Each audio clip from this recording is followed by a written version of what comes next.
Welcome to the Lodge. You've accessed The Lodgecast Experience. warning, warning, dangerous spoilers ahead. Enjoy.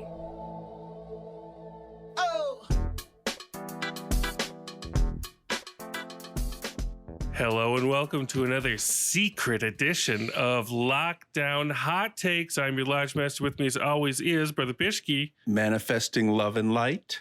Brother Lucas. Secrets. And the Lodge Mistress is back. We've talked about her a lot, third hand, second hand, but she is here to give us her first hand reaction to this film. What's up, Lodge Mistress? Very secretive. And another hot ticket guest. It's Brother Ben. He's back. Hello, hello, hello. Ben, welcome. It's been too long. The movie is called The Secret, Dare to Dream. That is a title of a movie that we all spent time on and watched all the way through. And it stars Katie Holmes, Josh Lucas, and everyone's favorite, Jerry motherfucking O'Connell. What the fuck is going on with this? Before we get into it, Bishke, you have some special words of secretly wisdom for us? I have a deep personal relationship with The Secret. And so I'm just going to go into it. You can do what you want with my personal history here. But apply it to my own life? Yeah, well, I'm going to reveal The Secret to you, but hold on. Okay, so The Secret came out in 2006, the book and the movie. Back in 2005, my brother and I started a website called learnoutloud.com, audio and video Shameless learning plug. website. It's my plug. Brother Seth worked on it with me for 12 years. We sold audiobooks on CD and download, specializing in self-development. I was living in Culver City at the time, attending the Agape Spiritual Center with Michael Bernard Beckwith. Michael Bernard Beckwith is featured in the movie The Secret. He's a top spiritual teacher, especially when he was featured on the Oprah Winfrey Show in 2007 when The Secret exploded. The book and the audiobook became bestsellers. We sold a ton of copies through our website, along with new age titles related to the law of attraction. Now, the movie The Secret, I give 2 bones. The original movie, it's a documentary of spiritual talking heads. The gist of it is, here I reveal the secret, thoughts become things. What you think about and visualize and set your goals towards, you will manifest because you attract what you put out into the universe. Of course, this teaching is subject to much criticism, which all self-help teachings is, but I do recommend some of the teachers in The Secret, mostly Michael Bernard Beckwith. I do not recommend the teachings of James Arthur Ray, who led a sweat lodge in Sedona, Arizona, which killed 3 people. If you want to get into that, I just watched a documentary last night on Prime called Enlighten Us, 2.5 Bones. And you can also check it out on the popular podcast Guru, The Dark Side of Enlightenment. Anyway, I could go on and on about self-help and the new age, but for now, I'll just tell you, visit my website, www.learnoutloud.com. Okay, that was my preamble. Thank you. Wow. I like it. Brilliantly done. Brilliantly done. Now, Lodge Mistress, you were a practitioner of The Secret at one point, and some might say it even helped you manifest me. Is this at all true? That's false information, sir. That's fake news? That's not correct. The book that helped me manifest you was called Calling in the One, and I highly recommend it to all. Ooh. So I'm the one, basically. You're the one. I like that. But yes, I came to The Secret early for sure. I had one of those, was it a DVD or a VHS? It must have been a DVD. Probably DVD, yeah. I can't really remember, but I do remember ordering a copy very early on, watching it, sharing it with friends who scoffed. I was into it at the time. I mean, like into the idea of it, but definitely it is like not deep enough. The premise is not accounting for your demons, which needs to be accounted for, I think. But the packaging is so striking. It's always a red wax seal with a papyrusy font that says The Secret on it. That was why I got it, because of that wax seal. I must admit, I also own wax, and I often seal letters with a wax seal. You a wax and seal red freak, girl. wax. Oh, You nice. wax seal freak. Harry Potter style. Yeah, it was like Dan Brown, Da Vinci Code era, like Yes. shenanigans. It fit right in that pocket. Now, Brother Ben, did you have any history with The Secret before this version of The Secret? I was aware of it, but this particular iteration, until like 2 days ago, when it took over the iTunes front page, and I was like, what is this? I had no clue that The Secret was still a thing. It's back, baby. It's back. Yeah. Yeah. And I really don't want to belabor this plot too much, because that's not really the point of what's happening in this film, I don't believe. It's also very simple. So I would rather us focus more on just the vibes that this weird bugfuck movie presents to us. It begins with LT's mark of subpar quality, the Lionsgate logo. And it's directed by Andy Tennant, who directed the Amy Fisher story with Drew Barrymore. All of us on this cast today watched all 3 made-for-TV Amy Fisher movies in one night once. Those were the days. What we gleaned from that was that the Drew Barrymore one was especially strong. Definitely So, the best one. Yeah. credit where due, Andy Tennant. You have some pedigree. Wow, what a through line, like from one film to another. Like that's a pretty crazy career. It's also appropriate that you two are the guests for this one, because I feel like there were shades of Tyler Perry. And yeah. it's kind of a Yes. cousin. It's maybe a second cousin once removed or something from a Tyler Perry movie. Not nearly as much genre intrigue as he usually ladles onto his films, but there's something there. That was my big note watching this last night. It had the misfortune. 2 or 3 days ago, I watched Tyler Perry's Good Deeds, Yes. which is a deep cut. I had never seen it Yeah, it before. is. It is not very good, but Sure. it has the audacity to have an extended Richard Marx montage at the end. Yes, extended Richard Marx. And, it has drugs. It has a strip club. It has Felicia Rashad as pissed off mom. Oh, nice. And it just, Oh, man. it just like heightens like the sort of sappy bullshit, quasi woo-woo Christian theology going through it. And so watching The Secret Dare to Dream last night, I just thought, if you're going to peddle this shit, can you give me just something? Can you just give me Pump it up. just a little PG-13 sleaze? Just a little PG-13 sleaze. Yeah, I kind of wanted Medea to show up like delivering the pizzas, like when Josh Lucas is explaining to Medea like how magnets work or something. Yeah, because we're not in a Christian inspirational film. You can do PG-13 at least, But it feels like a Christian inspirational film, Oh, yeah. and it plays by the rules of a Christian inspirational film, which makes it all the more bizarre, and which kept my eyes glued to it, because I'm like, where is this going? The whole setup is that, well, LT, I was thinking of you right off the bat, because it starts with the threat of a hurricane, and I'm like, oh shit. Yeah, We got more hurricanes, we got hurricanes. wetness coming in. This could be good. And Josh Lucas kind of rolls into town with this manila envelope with the telltale red wax seal. And he is just creepy as fuck. Like, something about his performance. Lodge Mistress and I were both talking about this. If we didn't know that this was The Secret Dare to Dream, we would think this was called like The Lurker Dare to Stalk or something. Like Leatherface, like the prequel, like the beginning. It's like the setup for The Intruder. Yes, because he comes into town, he's sniffing around Katie Holmes, he's talking to her son when she's not around. like Shadow of a Doubt. You get weird like grooming vibes with him and the kid. There's weird like romantic shots. Like, I wanted to put another score on it just to make it into a thriller, it would have been very easy to do. Like, I didn't get the feeling that this was a man with good intentions. No. He had a big old cheesy smile the whole time, though. And it didn't help that no one was lit very well. I just thought he looked terrible. I thought Katie I just thought everyone looked. Oh, Katie. she looked terrible. She looked terrible, Ben. And Katie.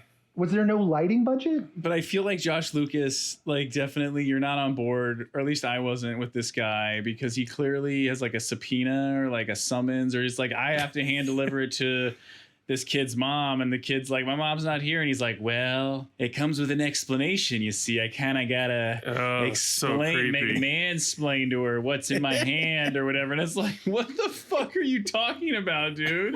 Like, sent it in an email. And so instead of like leaving the envelope like in her house, like at like a normal person or with her son, he like puts it in a mailbox after he's already talked to her. And it's like, dude, this is fucking creepy, because like now you're purposely withholding And the storm shit. is raging. And you're like ingratiating yourself. And she never once stops to ask, like, who are you and what the fuck are you doing here? Like, because he's always just like, hey, what's going on? Like, He's always creeping around. Just coming over to see how you doing. Like, oh. His character's name is Bray Johnson. Bray Johnson. There's a weird saccharine feeling about it where you're just like, the other shoe is going to drop, and how horrific is it going to be? But like already, like right off the bat though, they're injecting the secret theme where when we're introduced to Bray, he's checking into his hotel, and he's like, Oh, God. hey, and they're like, do you have a reservation, sir? He's like, nah, I don't have a reservation. He's like, can I get a room with a view? And they're like, we're fully booked, sir. Like, sorry. And he's like, that's okay. And then like 2 seconds later, like this like housekeeper comes down the stairs and is like, yeah, so-and-so just canceled their trip, so there's a room with a view open. And it's like, well, wouldn't you know it? Like the room just And then he gets opened a up. creepy smile on his face. And the woman that he's checking in with is played by the director's daughter, by the way. That explains so much. Oh, that explains it. Okay. She was great. I thought she was very bright. Well, that's good. Love and light, where due. On the Katie Holmes front, I wrote down in my notes that she looks haunted. Like, I feel like she has seen so much in her life with Scientology and Tom Cruise. She knows all the real secrets that go along with all that. She knows where Shelley Miscavige is. She's seen her. You can't hide that from your face once you know and once you've seen all that information. No, she looks like Sarah Winchester of like the Winchester Mystery House, like fortune. Like she definitely is like a pioneer widow that like, yeah, in certain shots, like it felt like a sequel to that movie, The Gift from like the 90s. Yes. But I will say, brought me right back to Dawson's. We first see her on the docks. I was like bringing it back. And I will say, I do love Katie Holmes. She didn't look great. But any film with her, it kept my attention. I like her. I think she's a good actress. I think she had the best acting in this movie by far. I was engaged throughout the film because of her. Without her, I would have been I didn't pissed. buy her for a second as a fishmonger. No. Oh, The first shot you see, she sniffs a big fish and she says, gorgeous. Or when she tells her boss, I thought it was her boss, but then I was like, well, maybe it's her boyfriend. And she's It's like, both. I bought soft shell at half price, even though it's out of season. And he's like, of course you did. Like, of course you He did. says, soft shells this late in the season? That's my girl. And, She bought it for double the price. and I was confused because that's something the filmmakers didn't clearly establish, like what the relationship status was, because at first I was like, oh no, they're not dating. And then they were dating. And then when Josh Lucas showed up, I was like, man, she's kind of playing it sort of flirtatious with him. Like, should I feel bad for Jerry O'Connell? Because I kind of do, you know? Well, Lucas, you were being played right along like you were supposed to. It's a love triangle movie. Oh, a man. very tepid one. Poor Jerry O'Connell, man. I felt he had the salad dragon scene, which was Jerry O'Cuckold. yeah, which was at the end when like Josh Lucas and her have it out, and he's like, it just cuts to him going, what the heck is going on? And then he like doesn't do anything. He just kind of stands there with his dick in his hands. His role is woeful role. Oh. But the whole thrust of the movie is that this mysterious weirdo comes into town. Katie Holmes is drawn to him. The kids are suspicious at first, but then once he manifests a fucking pizza in the middle of a hurricane, Stuffed crust pizza. yes, they make a very clear point that it's stuffed crust. Dude, when they open the door, the delivery guy's like, I have a pizza delivery with pepperoni and peppers and stuff. It's like, who the fuck delivers pizza and like repeats it out to the person that they're handing it to? Like, that's insane. And it's the middle of a hurricane. But the kids are on his side after the pizza. So she's drawn to this guy. He's fixing up her house for basically free. She's torn between him and Jerry O'Cuckold, who proposes to her in front of a bunch of people. The kids don't want her to marry him. Oh. She doesn't want to marry him, but he is like the nicest dude. He gives her a fucking car, a brand He's new a good car. guy. He's a really good guy. So she's in the whitest predicament ever crafted, and she doesn't know what to do. And we're supposed to feel bad for this woman? Like, Yeah, no, what- there was what a the moment. fuck?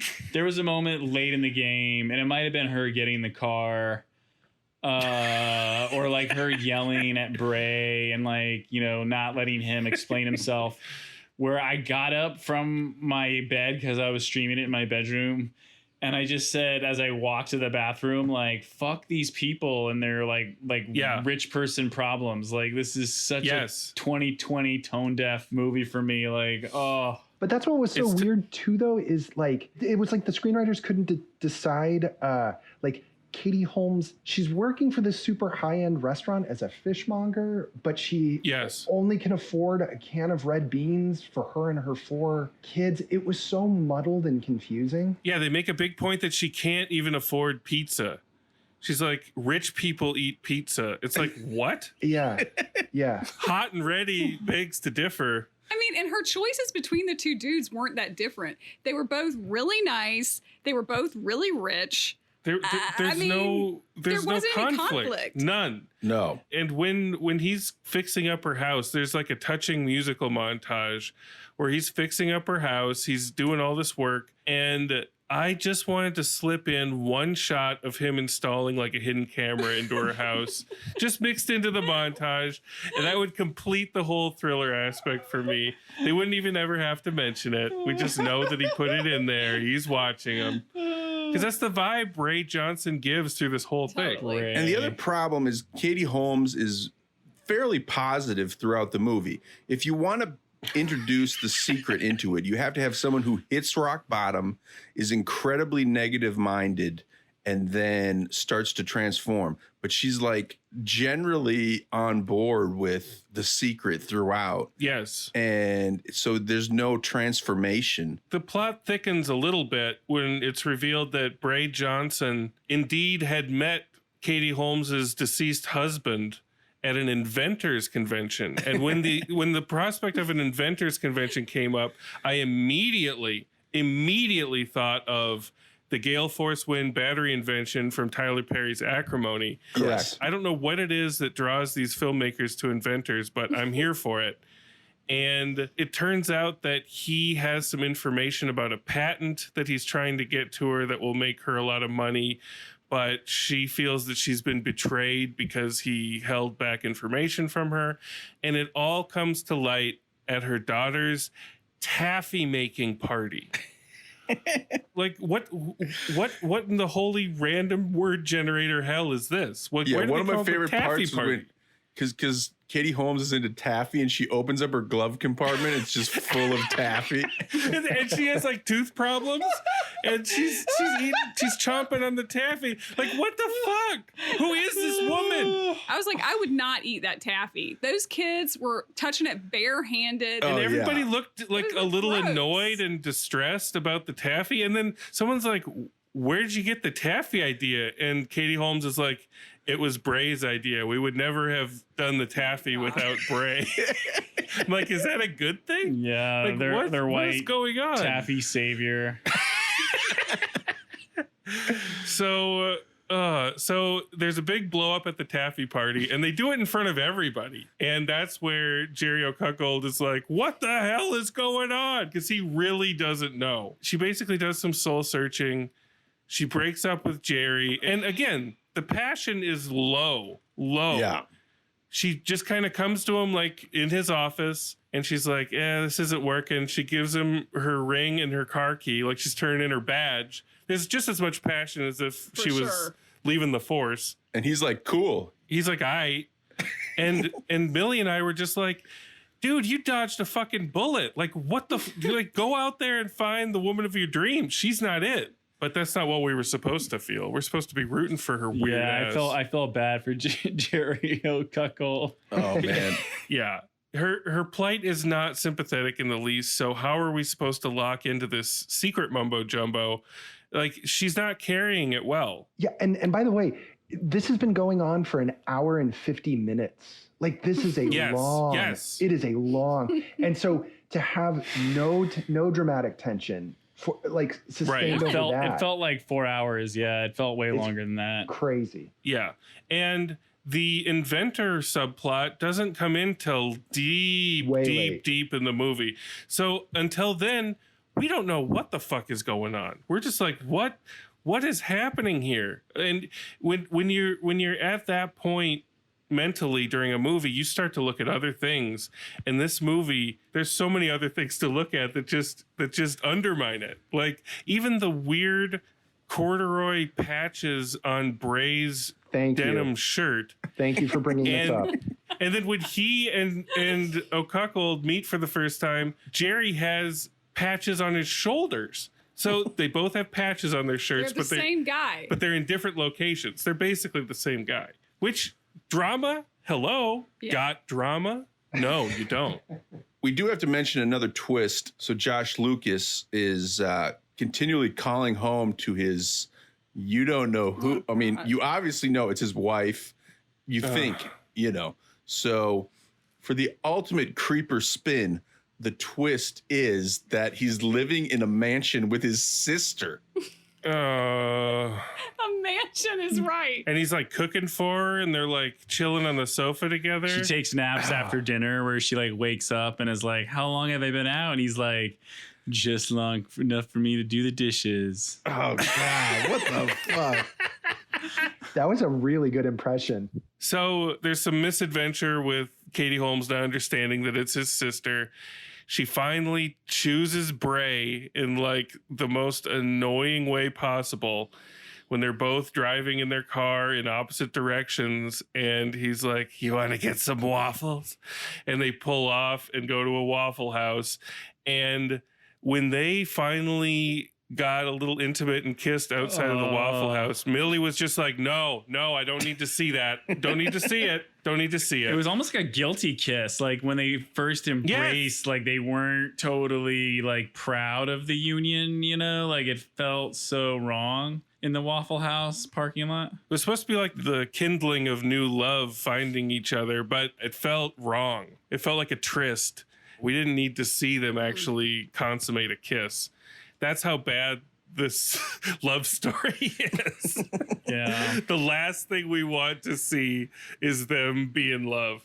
And yeah, we should also mention that like the whole Romeo and Juliet plot device is, so he leaves the secret envelope in the mailbox, but yeah, the hurricane, which you think is going to be the whole movie, nope, it's just like this nothing incident that like blows the mailbox away into a crick. So instead of just telling her like what the truth is, he basically like lies to her until he gets like a duplicate copy sent to him. And then printed out by the director's daughter at the hotel. And like in one of the whitest scenes ever, he's holding a FedEx envelope that she gives him, and he goes, "Can you get me an envelope?" And I'm like, "You're holding one, bro. She just handed you the thing in an envelope. Like, what do you mean, get me an envelope? Like, can you get me a red wax seal?"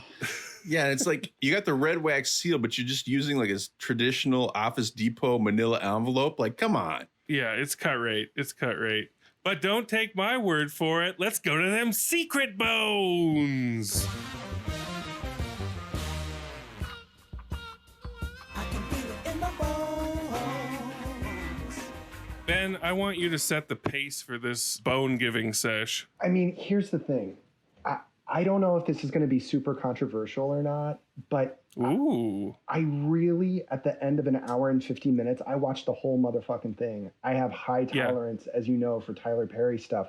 I know. I don't know that there was anything in this, anything in this that I could latch onto or recommend.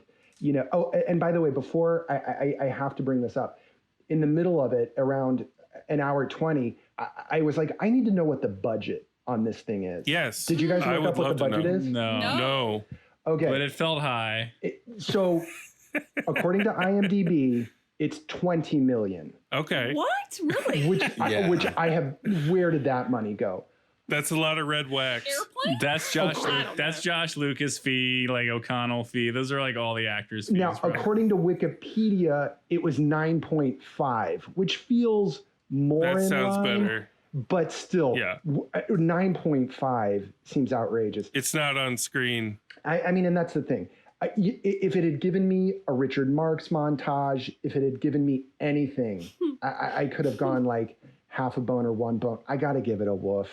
I got to give it a woof. Whoa, yeah. Is this Ben's first woof? It is my first woof. Number one Welcome. woof. You never forget your first, Ben. You Yeah. never Welcome to the forget your woof party. first. Yeah, I had to do it. Yes. Brother Lucas, what do you got cooking up? You gonna match his woof? I was hurting through most of this. I wasn't quite sure. I bet you were. Wasn't quite sure why we were watching it because, like, if it was 2007, I'd understand. But in 2020, it's like, you know, someone making a movie about Coney 2012 or whatever, like in 2020.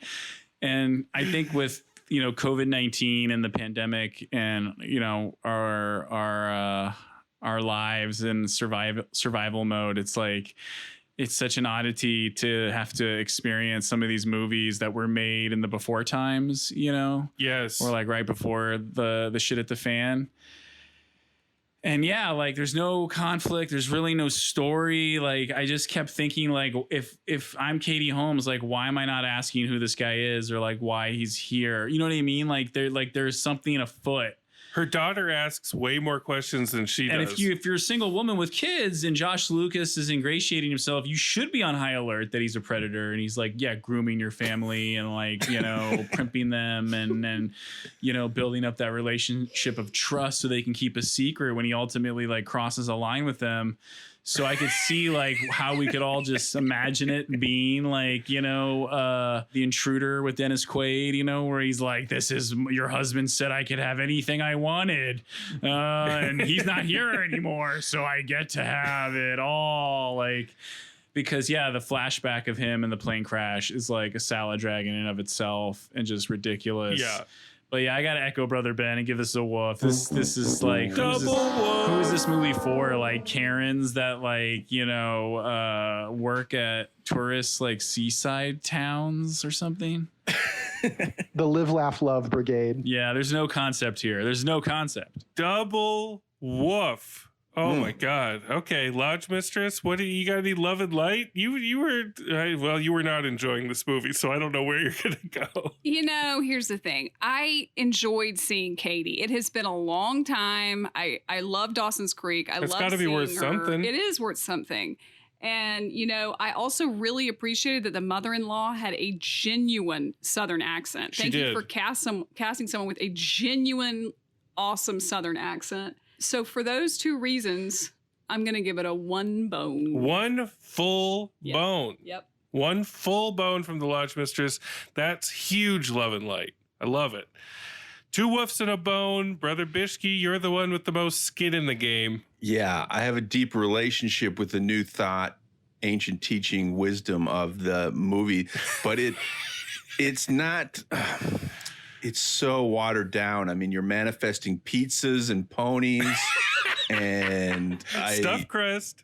stuffed crust pizzas. And, I mean, and Range Rovers. I mean, if anything, this Yes. movie is going to turn people off to The Secret, which, okay, it's been 15 years. Just let it go. It's kind of the end of the phenomena.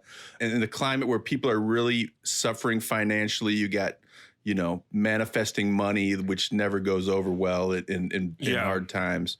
But I did laugh quite a bit. I mean, we didn't mention the kid makes a automatic chicken feeder invention, which is pretty incredible. Yes, there's some other moments. The glove compartment full of taffy got me going.